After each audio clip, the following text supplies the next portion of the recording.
Kaya baka pag pinagpatuloy ko yun, baka i-contempt nila ako dyan. Pwede ba i-contempt ang miyembro? Kapwa niyo miyembro. Akala mo. Anong malay mo, di ba? Ganun ho O kaya ba? ako naman ay nagpapasakop ako dahil miyembro ako doon eh. Opo, oo. Ito yung regulasyon kanya, 5 minutes lang.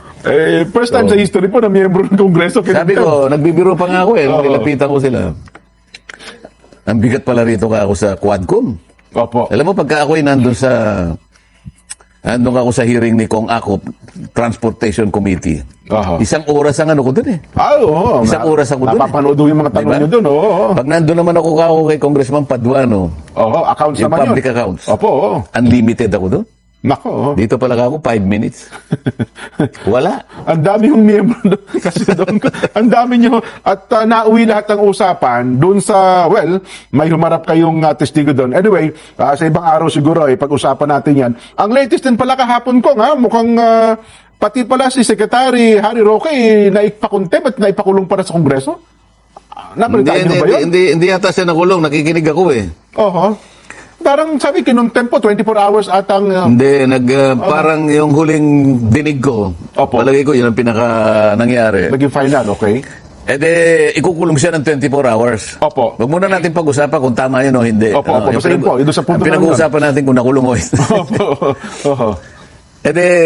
Ang sabi ni Chairman Barbers, isa yung pinakapinunong chairman, 4 na chairman yun eh. Opo, dangerous drugs. Opo. Dangerous drugs, public accounts, Human public rights. order, human rights. Yes po, oo. Pero napag-usapan nila na ang lead committee na mag-chair si Kong Barbers. Kong Ace Barbers. Yes po. Okay, so sabi niya, sabi niya, gayong napagbutuhan na natin na bibigyan natin ng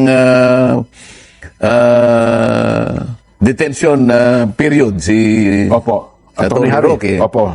24 hours ang Aha. pagkakulong. Opo. Yun ang kanyang pasya. Nag-motion for reconsideration ngayon. May nag-motion. Okay. Si Atty. Harry mismo. Si Harry Roque. Oo. Tama naman yun dahil may karapatan naman siyang magpa-reconsider nung hatol na ibinigay sa kanya. Pag-usapan natin. Talaga bang dapat siyang makontent? Yan ang siguro yung dapat Opo. nating pag-usapan din. Natawa nga ako, Kong, kasi yung dating nire-represent niya na grupo, yun pa mismo nagpa-contempt sa kanya, yung Kabayan Party List. Si Kong Ron. Si Atty. Roque kasi, Oho. nagsilbering congressman sa ilalim ng Kabayan Party List. Kabayan Party List. Kasama Opo. niya si Congressman Ronsalo. Ronsalo, oo. Yung dalawang yun, magkabati dati. Opo, tama kayo. Kasi si Harry Roque, estudyante niya si Kong Ronsalo. Ronsalo. Oho. Bukod sa inaanak pa niya yata yun. Ganon. O di, magkasama sila sa iisang party list. Ano? Opo. Sa hindi may paliliwanag na dahilan. Sila lang Sila nakakaalam. Opo. Sila lang naman nakakaalam kung ba't sila naghiwalay. Tama po. Ayun nga, naghiwalay nga yung dalawa. Ayun. Nakita ko nga siya, ang mismong nag-motion ng contempt Opo. order kay Harry Roque ay si Kong Kong Ronsalo. Opo, oo. Ayan. Pareho ko namang kaibigan yan dyan eh. Tama po. Oo. Ngayon, i-analyze natin. Ang pinagmulan kasi noon, alam mo ba yun? Ayun po, napakinggan ko. Nasa Bacolor kami noon, hindi ko alam kung anong date na yun eh. August 16 yata yun, Jen.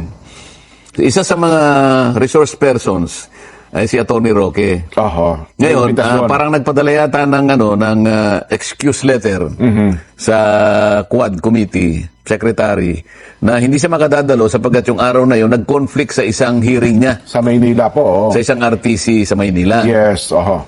Chinek ata doon. Nagkaroon ng certificate, nag-issue ng certification yung RTC na binanggit ni Atty. Roque na siya merong hearing. Aha. Wala naman daw. So, negative. pala siyang hearing na. Yun ata yung pinagmulan. Sabi niya ganun, sabi ni... nagsimula sa ibang issue eh. Pagkatapos umabot nga doon sa kadahilanan na ipinakikita ni Kong Salo na nagsinungaling si Harry Roque. Oho. Narinig ko naman yung paliwanag. Narinig mo siguro, di ba? Yes po. Ano ba sabi niya? Sabi niya, nagkaroon lang anya ng conflict. Akala ko kasi anya, walang hearing ang Kongreso ng Biyernes. Nagkataon pala, Biyernes pala, kaya inisip niya ay hindi Friday yung pagdinig ng Quadcom, Kong. At nagkaroon nga rin ng conflict doon sa kanyang nauna pang schedule. Yung parang sa dinig ko, yung schedule niya nga, Oho. Webis yata yun eh. Webis naman yung ano eh, di ba? Opo, yung hearing. Hindi, Biyernes yung hearing. Oho, tama. Oh. Ngayon, ang pagkakaakala niya raw, kasi nga naging congressman yan, wala naman kami wala talagang naman. pasok pagka Biyernes. Pagka Friday po, So, oo. iniisip niya na baka Webis yun. At yung Webis na yun, ang magkakakonflict dun sa kanyang Hearing. So, naipagkamali niya. Sabi naman niya, ang maganda sa kanya, ang sinabi niya, nag-apologize siya din. Ayun, humingi ng I apologize, Your Honor. I think it was an honest mistake. Doon sa punto na yon, kung honest mistake yon, ako pwede ko siyang katigan doon dyan eh. Okay. Pwedeng mapaniwala niya ako doon. Alam mo kung bakit? Opo. Lalong-lalo na sa isang abogado na tinatawag na single practitioner. Yung wala kang bupete, wala Opo, kang... mag-isa lang siya. Halimbawa, sa ngayon, alam ko, nag-iisa lang siya, di ba? Opo. So, parang ako noon, nung bata-bata tayo din. Solo, oo. Solo.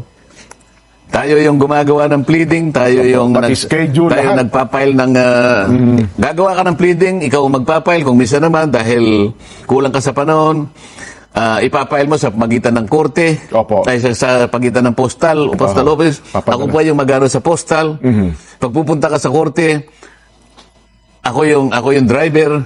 So, ako na yung driver, ako pa yung talagang mahirap 'yon. Totoo So, po. nagkakaroon talaga ng pagkakataon na magkamali ka sa scheduling eh. Oho. Lalong-lalo na kung pare-parehong nangangailangan ng pagdinig yung lahat ng kasong hinahawakan mo. Nangyayari talaga na nakukumpuse ka sa nagkakaroon ng yung schedule. ng schedule. Kaya maring nagkamali siya doon. Opo. Ngayon, ang malinaw dito, nag-apologize siya at sinabi niya it was an honest mistake. Okay.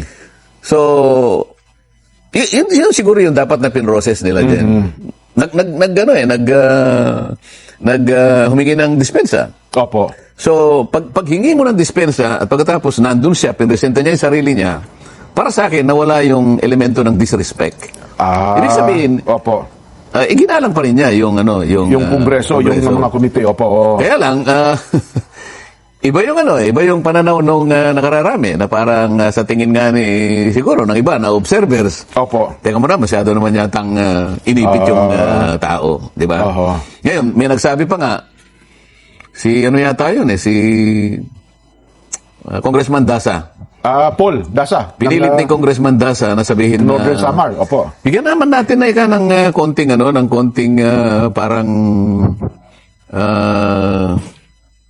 kaluwagan. Ng leeway. Dahil Opo. siya naman ay naging kasama natin na miyembro ng Kamara. ng Kamara. Opo. Sumagot yung kaibigan natin, si Kong Paduano. Oho. Ba, hindi ka po pwede yan. Si Governor Mamba, kasama rin natin dito. Oo nga naman. Pero pinatawan pa rin natin siya ng contempt. Oho. So kapag hindi rin natin pinatawan ng contempt ito, parang namimili tayo. Ba, tama. Pwede may punto din naman. Opo. Pero nakalimutan naman ni Kong Paduano, iba naman ang kaso ni Ni Kong Mamba. Si Kong Mamba. Ni Governor Mamba. Opo. Si Governor Mamba, binigyan namin siya ng anong tawag dito? Oo. Basta merong inisyu yung komite. Binigyan nyo ng pagkakataon para sagutin mo itong sagutin po yung opo. nag-issue ng show cause order Opo. ang komite. Hindi niya sinagot. Oho. At nung sinagot niya, napilitan na lang kung hindi pa siya talaga kinuha ng sergeant at arms. Sabi niya, pasensya na po. Doon lang siya humihingi ng pasensya. Ngunit, malinaw na malinaw, hindi niya sinagot yung show cause order sapagkat ang kanyang katwiran, yung kanyang chief of staff, hindi binigay sa kanya. At Okay. kailangan mo ang chief of staff ang makatingin doon bago siya. Oho. Samantalang sa programa niya, binabanggit niya na alam niya yung show cause order. Opo. So, sa mga tweets, sa panig ni Governor Mamba, meron talagang